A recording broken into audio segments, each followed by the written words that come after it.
Club పోయే దారిలో మమ్మల్ని అరెస్ట్ చేసి బస్సులో ఎక్కడం జరిగింది. పోలీస్ స్టేషన్ తీసుకెళ్తున్నారు. డెఫినెట్గా నరేంద్ర మోడీ గారిని మేము పదే పదే ఎలక్షన్ కమిషన్ పై చర్చ చేయాలని కోరుకున్నాం. చర్చ చేయకుండా మమ్మల్ని ఇలా అరెస్ట్ చేయడం ఇది ప్రజాస్వామ్యంలో ప్రతిపక్ష పార్టీలను నోరు మూయించే ప్రయత్నాన్ని మేము భారతదేశ వ్యాప్తంగా కూడా ఈరోజు ప్రజలు చూడాల్సిన అవసరం ఉంది. ప్రజలు డెఫినెట్గా నరేంద్ర మోడీ చేస్తున్నటువంటి వ్యతిరేక కార్యక్రమాలను అన్ని గమనిస్తున్నారని తెలియజేస్తున్నాను. ఈరోజు మరి ఓటర్ల లిస్టులో జరిగినటువంటి అక్రమాల పైన పూర్తి వివరాలతోటి మా రాహుల్ గాంధీ గారు ప్రతిపక్ష నేతగా ప్రజల ఓటు హక్కును దొంగలించే అధికారం ఎవరికి లేదని ఆధారాలతోటి సహా బయట పెడితే దానికి సమాధానం చెప్పలేనటువంటి బీజేపీ ప్రభుత్వం అణచివేతను ఆయుధంగా ఎంచుకొని మరి రాహుల్ గాంధీ గారిని, ప్రియాంక గాంధీ గారిని ఈరోజు అరెస్టు చేయడమే కాకుండా కుటుంబం మీద కూడా పడి దుష్ప్రచారం చేస్తున్నటువంటి విధానాన్ని మేము తీవ్రంగా ఖండిస్తా ఉన్నాం. ఈరోజు మనం చూస్తా ఉన్నాం ఎగ్జిట్ పోల్స్ లో కూడా ఛత్తీస్గఢ్ లో గాని, బీహార్, మధ్యప్రదేశ్ లో గాని, అదేవిధంగా హర్యానాలో గాని కాంగ్రెస్ ప్రభుత్వం అధికారంలోకి వస్తుందని ఎగ్జిట్ పోల్స్ చెప్పినప్పటికి కూడా మరి దాన్ని తారుమారు చేసే విధంగా ఓటింగ్ పెంచుకొని ఈరోజు దొడ్డిదారిన బీజేపీ ప్రభుత్వాన్ని ఏర్పాటు చేయడం జరిగింది. ఇవాళ మనం చూస్తా ఉన్నాం వాస్తవానికి హర్యానా లాంటి ప్రాంతాల్లో వన్ సైడ్ గా కాంగ్రెస్ గెలుస్తుందని రిజల్ట్ అంటే ఎగ్జిట్ పోల్స్ చెప్పినప్పటికీ దాన్ని తారుమారు చేసే విధంగా ఇదంతా ఎందుకు సాధ్యమవుతుంది?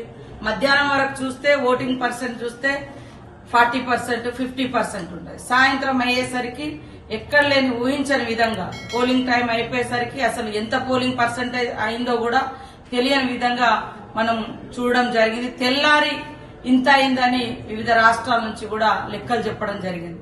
అంటే వాస్తవానికి ప్రజల యొక్క హక్కులను కాలరాసి ప్రజల యొక్క ఓట్లను దొంగలించి దొంగ ఓట్లను ఒక్కొక్క ఇంట్లో 200 ఓట్లను మరి నమోదు చేయించుకొని బీజేపీ నాయకులు అక్కడ వివిధ రాష్ట్రాలలో ఆ ఓటర్లను సాయంత్రం అయిన తర్వాత ఎక్కడికక్కడ రాజకీయ పార్టీలు గాని లేదా బూత్ ఏజెంట్లు గాని కొద్దిగా విరామం లాగా ఇచ్చినప్పుడు దొంగ ఓటర్లందరితో వచ్చి ఓట్లు వేయించుకొని అనూహ్యంగా ఓటు శాతం పెంచుకొని ఆ ఓట్ల ద్వారా మరి అధికారానికి వచ్చినటువంటి విధానాన్ని ఎంతో కష్టపడి రాహుల్ గాంధీ గారు ఒక్కొక్క పేజీలో బెంగళూరులో ఏం జరుగుతుంది, ఏం జరిగింది, హర్యానాలో ఏం జరిగింది, మరి మహారాష్ట్రలో ఏం జరిగిందని వివరంగా చెప్తే దానికి సమాధానం చెప్పలేక ఈ రోజు ఎలక్షన్ కమిషన్ చేసినటువంటి తప్పులను నిలదీస్తూ ర్యాలీగా పోతుంటే అక్రమంగా అరెస్టులు చేస్తారు. భారత ప్రభుత్వం మీద మనం సవాలు విసురుతున్నాం. నరేంద్ర మోడీ గారు ఎన్డీఏ ప్రభుత్వానికి జంతర్ మంతర్ చౌరస్తా నుంచి నేను సూటిగా సవాలు విసురుతున్నా. మా డిమాండ్ను ఆమోదిస్తారా లేకపోతే మిమ్మల్ని గద్దె దించి ఎర్రకోట మీద 3 రంగుల జెండా ఎగరేసి ఎర్రకోట మీద 3 రంగుల జెండాను ఎగరేసి మా నాయకుడు రాహుల్ గాంధీ గారిని దేశ ప్రధానమంత్రిగా నరేంద్ర మోడీ గారు మీరు దిగొద్దు కుర్చీ 2029 వరకు మీరే ఉండాలి. 2029 ఎన్నికల్లో అటల్ బిహారీ వాజ్పేయి ఆర్ఎస్ఎస్ చేయలేని పని నరేంద్ర మోడీని గద్దెదించే పని మా సోదరుడు మా నాయకుడు రాహుల్ గాంధీ గారు మా నాయకుడు రాహుల్ గాంధీ గారి నేతృత్వంలో మా ప్రతి కాంగ్రెస్ పార్టీ కార్యకర్త దేశం నలుమూలల నుంచి కార్యోన్ముఖులై ఎన్నికల యుద్ధ రంగంలో నరేంద్ర మోడీని ఓడిస్తాం. ఢిల్లీ గద్దె నుంచి నరేంద్ర మోడీని దించుతాం. ఇదే మా శపథం అని చెప్పి జంతర్ మంతర్ సాక్షిగా నేను చెప్పదలుచుకున్నా.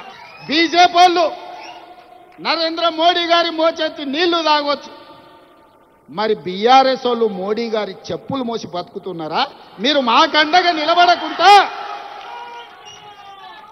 నిన్న సన్నాసి మాట్లాడతాడు ఎన్నికల కమిషన్ కలవనికి వచ్చిన ఢిల్లీ కానీ రేవంత్ రెడ్డి జంతర్ మంతర్ల డ్రామా చేస్తున్నాడు.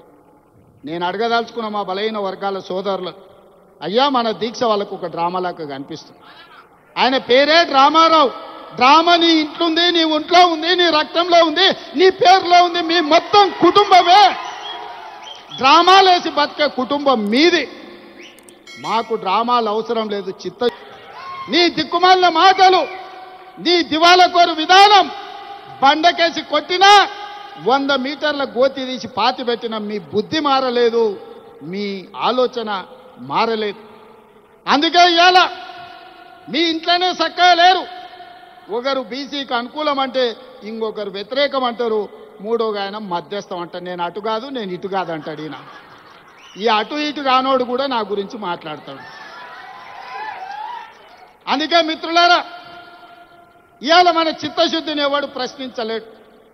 ఇవాళ తెలంగాణ మాడలే దేశానికి రోల్ మోడల్. అక్కడ సోనియా గాంధీ, రాహుల్ గాంధీ గారు ముఖ్యమంత్రి ఆయన చేశారు. నీకు దిక్కు లేదు, దివానా లేదు, నీకంటే ఒక గోల్ లేదు. అసలు కులం పేరు చెప్పుకున్నాడు, కులం పేరు చెప్పుకుంటున్నాడు. నువ్వు గాండు రాజకీయాలు నువ్వు చేస్తున్నావు. నువ్వు రేవంత్ రెడ్డి గురించి ఏం మాట్లాడుతున్నావు? గాండు రాజకీయాలు నువ్వు చేస్తున్నావు. నీకు బాధ అనిపించదా? నువ్వు ముఖ్యమంత్రిని అంటున్నావు, కాంగ్రెస్ పార్టీ కార్యకర్తలు ఫీల్ అవుతున్నారు. అరే మా ముఖ్యమంత్రిని తిడుతుంటే ఎట్లా ఊకోవాలని కాంగ్రెస్ పార్టీ వర్కర్ ఫీల్ అవుతున్నాడు, కాంగ్రెస్ పార్టీ సింపథైజర్ ఫీల్ అవుతున్నాడు. పరిపాలన చేసేటప్పుడు అందరూ ప్రేమించరు. పరిపాలన కొందరికి కొన్ని ఇష్టం ఉండయి. సరే, ఎవరికో కొందరికి ఇష్టం లేదు, నువ్వు వాళ్ళ దగ్గర పోయినావు, నువ్వేదో వాళ్ళ దగ్గర శబ్బాష్ అనిపించుకో. నువ్వు ప్రశ్నించు ముఖ్యమంత్రిని. కొంత ప్రజలు నీ దగ్గరకు వచ్చినప్పుడు ప్రజల పక్షాన నీకు ఏదైనా అప్పీల్ ఉంటే నువ్వు అడుగు, డిమాండ్ చేయి. నా కొడుకు అంటే నీ కొడుకు ఏం రా, నీకు